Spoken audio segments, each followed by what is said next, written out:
नाज़रीन ख़बर शामिल कंदा सकरन खां रिपोर्टर एजाज़ अली बुरड़ो। समाज में ज़िंदा रहण लाइ किरदार खे साफ़ रखणो पवंदो, जंहिंसां दुनिया ऐं आख़िरत ॿई सुधारे सघजनि था।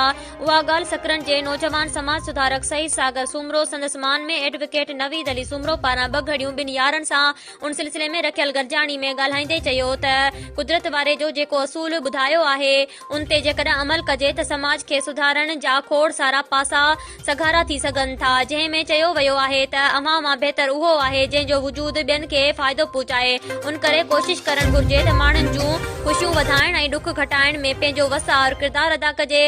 हुन चयो त अॼोकी हिन गॾिजाणी जो बि मक़सदु हुअणु घुर्जे, बिना मक़सद का गॾिजाणी न हुअणु घुर्जे। माथो रायतो आहियां भाउ एडवोकेट नवीद अली सूमरो जो, जंहिं सूमरो हाउस सकरन ते शहमीर हुजण फिदा हुसैन कुंबर, उस्ताद मोहम्मद सलीम सूमरो, उस्ताद नईम शेख, फराज सूमरो, फरहान सूमरो, जुनेद सूमरो ऐं दिलबर सूमरो जहिड़ा मोहबती मेड़ी मान बख़्शो आहे। आख़िर में सईद सागर सूमरो खे भेटा पेश करण लाइ केक पिणु कटियो वियो, जॾहिं त खेसि अजरकनि ऐं हारनि जा तोहफ़ा पिणु पेश कया विया।